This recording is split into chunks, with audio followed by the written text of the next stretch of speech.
ಯಲಹಂಕ ವಾಯುನೆಲೆಯಲ್ಲಿ ನಡೆಯಲಿರುವ ಐತಿಹಾಸಿಕ air show India 2014ಕ್ಕೆ ಕ್ಷಣಗಣನೆ ಆರಂಭವಾಗಿದೆ. ಉಕ್ಕಿನ ಹಾರಾಟಗಳ ಹಕ್ಕಿಗಳ ಹಾರಾಟದ ವೀಕ್ಷಣೆಗೆ ಇಡೀ ಬೆಂಗಳೂರು ಸಜ್ಜಾಗ್ತಾ ಇದೆ. ನಾಳೆಯಿಂದ ಆರಂಭವಾಗಲಿರುವ ಏಷ್ಯಾದಲ್ಲೇ ಅತಿ ದೊಡ್ಡ ಏರ್ ಶೋ ಅಂತ ಪರಿಗಣಿಸಲಾಗಿರುವ ಏರೋ ಇಂಡಿಯಾ 2017ರ ಪೂರ್ವಭಾವಿ ಸಿದ್ಧತೆಗಳು ಭರದಿಂದ ಸಾಗಿವೆ.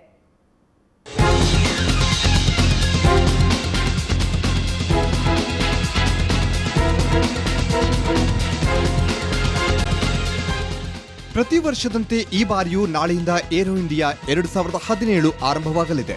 ಇದಕ್ಕಾಗಿ ಯಲಹಂಕ ವಾಯುನೆಲೆಯಲ್ಲಿ ಲೋಹದ ಹಕ್ಕಿಗಳ ಭಾರೀ ತಾಲೀಮು ನಡೆದಿದೆ. 4 ಮತ್ತು 5ನೇ ತಲೆಮಾರಿನ ವಿವಿಧ ಬಗೆಯ ಯುದ್ಧ ವಿಮಾನಗಳು ಭರ್ಜರಿ ತಾಲೀಮು ನಡೆಸಿದ್ವು.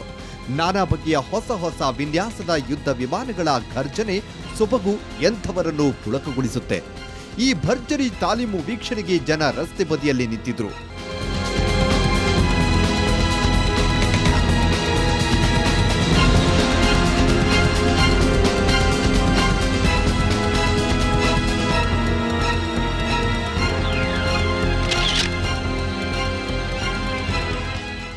ಈ ಬಾರಿ ತೇಜಸ್ ಕಾಕ್ಪಿಟ್ ಮತ್ತು ಮಾನವರಹಿತ ರುಸ್ತು ವಿಮಾನ ಪ್ರಮುಖ ಆಕರ್ಷಣೆಯಾಗಲಿದೆ.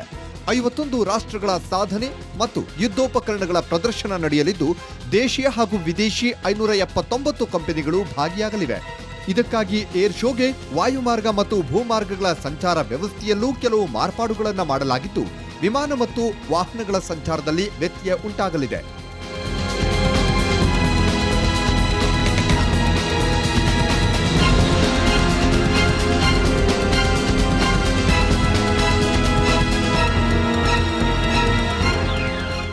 ಕೆಂಪೇಗೌಡ ಅಂತಾರಾಷ್ಟ್ರೀಯ ವಿಮಾನ ನಿಲ್ದಾಣದ ಬಳಿಯಲ್ಲೇ ಈ ಶೋ ನಡೀತಾ ಇರೋದ್ರಿಂದ ವಿಮಾನ ಹಾರಾಟದ ಸಮಯ ಕೂಡ ಬದಲಾವಣೆಯಾಗಿದೆ.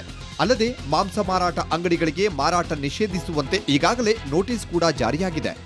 ನಾಳೆ ಬೆಳಗ್ಗೆ 10 ಗಂಟೆಗೆ 5 ದಿನಗಳ ಏರೋ ಇಂಡಿಯಾಗೆ ಚಾಲನೆ ಸಿಗಲಿದೆ. ಐತಿಹಾಸಿಕ ಕಾರ್ಯಕ್ರಮದಲ್ಲಿ ವಿದೇಶಿ ಗಣ್ಯರು, ವಾಯುಸೇನೆ ಮುಖ್ಯಸ್ಥರು ಕೂಡ ಭಾಗವಹಿಸಲಿದ್ದಾರೆ. ಬೆಂಗಳೂರಿನಿಂದ ಶಶಿಶೇಖರ್ ಮತ್ತು ಮಮತಾ ಮಾರ್ಧಳ, ಸುವರ್ಣ ನ್ಯೂಸ್.